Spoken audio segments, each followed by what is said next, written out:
Views welcome to DJMS Tamil channel. Ponni சீரியலுக்கான upcoming எபிசோடில் பொன்னி இப்போ பார்த்ததா சொன்னால அந்த பொண்ணை ஏற்கனவே எங்கேயாவது பார்த்துருக்கியா அப்படின்னு சொல்லிட்டு கேட்க உடனே வந்து யோசிக்க ஆரம்பிக்கிறாங்க. பொண்ணு இப்போதைக்கு நம்ம சொன்னாலும் யாரும் நம்ப மாட்டாங்க அப்படின்னு சொல்லிட்டு இல்லைண்ணா அப்படின்னு சொன்னது இங்கே பார்த்தீங்களா இப்போவாது உங்களுக்கு புரியுது அந்த பொண்ணு போய் சொல்கிறான்னு சொல்லிட்டு அவருக்கு சாதகமாக பேசிக்கிறாரு சுந்தரம். உனக்கு வர வேலையே இல்லையா, புருஷனை குத்தம் சொல்கிறது தான் உன் வேலையா அப்படின்னு சொல்லிட்டு பவானி ஒரு பக்கம் திட்ட தானே வீட்டில் ஏதாவது ஒரு பிரச்சனையை உண்டு பண்ணிகிட்டே இருப்பாளா இவ அப்படின்னு சொல்லிட்டு ஜெயாவும் ஒரு பக்கம் திட்ட ஆரம்பிக்கிறாங்க. அம்மா எனக்கு தெரிஞ்சு பொன்னி பொய் சொல்கிற ஆளே கிடையாதுமா அப்படின்னு சொல்லிட்டு சக்தி சொல்கிறது கேட்ட பவானி அப்படியே அப்போ என் வீட்டுக்கார் பொய் சொல்கிறாருன்னு சொல்கிறியா அப்படின்னு சொல்லிட்டு பவானி கேட்க யாருக்கு தெரியும் சொன்னாலும் சொல்லலாம். சக்தி இப்படி சொல்கிறது கேட்டு பவானி பயங்கரமாக கோவப்படுறாங்க. இன்னொரு பக்கம் ஜெயாவும் கத்த ஆரம்பிக்கிறாங்க. டே சக்தி என்னடா பேசிகிட்டு இருக்க, வீட்டுக்கு வந்த மாப்பிள்ளை கிட்ட இப்படி தான் பேசிகிட்டு இருப்பியா, சரி விடுங்க அத்தை ஏதோ தெரியாமல் பேசிட்டாங்க அதுக்காக ஏன் கத்திட்டு இருக்கீங்க அப்படின்னு சொல்லிட்டு பாருடா இப்போ கூட பாரு எவ்வளோ பெருந்தன்மையாக நடந்துக்கிறாரு அப்படின்னு சொல்லிட்டு அது கூட உனக்கு தெரியாதா, அம்மா யார் பொய் சொல்கிறாங்க யார் உண்மை சொல்கிறாங்க அப்படின்றது கண்டிப்பாக ஒரு நாள் தெரிஞ்சுதானம்மா ஆகும், இப்போ பார்த்துக்கலாமா அப்படின்னு சொல்லிட்டு எல்லாரும் போயிடுறாங்க.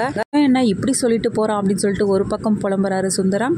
இன்னொரு பக்கம் பொன்னியை பார்த்த சுந்தரம், மாமா நீ என்ன நினச்சிட்டு இருக்க உன் மனசில், இதுக்கு தேவையில்லாமல் என்னை பற்றிலாம் அங்கே வந்து பேசிகிட்டு இருக்க, என்னை மாட்டி விட்டு உனக்கு என்ன லாபம் கிடைக்க போகுது, அப்படியே நீ என்ன தான் என்னை பற்றி சொன்னாலும் வீட்டில் உள்ளவங்க யாருமே நம்ப மாட்டாங்க, நீங்கள் எந்தெந்த பொண்ணோட வந்து சேர்ந்து சுற்றுனீங்க யாரோட போனீங்க அப்படின்ற எல்லா விஷயமும் எனக்கு நல்லாவே தெரியும், இதை சொன்னால் யாரும் நம்பவும் மாட்டாங்கன்னு தெரியும், பல நாள் திருடன் ஒரு நாள் அகப்படுவான் அப்படின்ற பழமொழியை நீங்கள் கேட்டிருக்கீங்களா இல்லையா, அதே மாதிரி தான் உங்களோட நிலைமையும் கண்டிப்பாக ஒரு நாள் நீங்கள் யாருக்கிட்டையாவது மாட்டுவீங்க, அப்போ தெரியும் உங்களோட இந்த தில்லாலங்கடி வேலைகள்லாம் அப்படின்னு பொன்னி சொல்லிட்டு ஒரு பக்கம் கிளம்ப இன்னொரு பக்கம் சுந்தரத்தோட மனசுக்குள்ள ஒரு வகை பயம் இருக்கு. என்ன இவ இப்படி சொல்லிட்டு போறாளே அப்படின்னு சொல்லிட்டு யோசிக்க ஆரம்பிக்கிறாரு. இன்னொரு பக்கம் பார்த்தீங்கன்னா சக்தியோட மனசுக்குள்ளேயும் வந்து ஒரு குழப்பம் இருக்கு. இந்த சமயத்துல பொன்னி அங்கிருந்து வரதை பார்த்து சக்தி, பொன்னி ஒரு நிமிஷம் நில்லு பொன்னி, நீ சொல்றதை என்னால நம்ப முடியுது, மாமா தான் ஏதோ தப்பு பண்றாரு எனக்கு தெரியுது சக்தி, கண்டிப்பா அதை ஒரு நாள் நான் கண்டுபிடிச்சு நிரூபிக்கிறேன் அப்படின்றாரு. அப்பா இந்த விஷயத்தையாவது நம்புறீங்கன்னு சொல்றீங்களே அது ஒரு ரொம்ப சந்தோஷம்.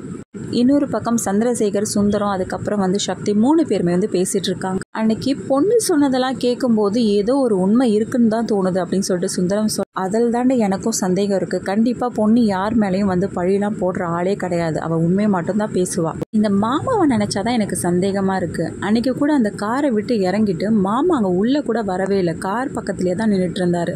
இன்னொரு பக்கம் அப்பா என்ன சொன்னார்னா அங்கேருந்து அப்பா வந்து அவர் கூட வரும்போது காருக்கு பின்னாடி ஏதோ சவுண்டு கேட்டபடியே இருக்குன்னு தான் சொன்னார்.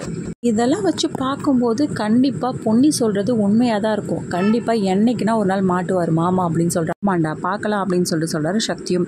இந்த பக்கம் என்ன பண்ணுறாங்க, பவானியோட ரூமுக்கு போயிட்டு அந்த ஃபோட்டோ ஏதாவது கிடைக்குதா அப்படின்னு சொல்லிட்டு பொன்னி என்ன பண்ணுறாங்க அந்த ரூம்குள்ளே போயிடுறாங்க. இதை வந்து சுந்தரம் வந்து பார்த்துறாரு. என்னையா நீ மாட்டி விட பார்க்குற, இப்போ என்ன பண்ண போறேன்னு மட்டும் பாரு அப்படின்னு சொல்லிட்டு பொன்னி ரூம்குள்ளே இருக்கும்போதே வந்து கதவை சாத்திடுறாரு. எல்லாரையும் வந்து கூப்பிடுறாங்க, இங்கே கொஞ்சம் சீக்கிரமாக வாங்கலேன், பொன்னி இந்த ரூமில் என்ன பண்ணிட்டு இருக்கா பாருங்க அப்படின்னு சொல்கிறத கேட்டு அதுக்கப்புறமா கதவை திறந்து பார்க்கும்போது பொன்னியும் வந்து நிற்கிறாங்க. இதை பார்த்து எல்லாருமே ரொம்பவே அதிர்ச்சியாகி போய் நிற்கிறாங்க.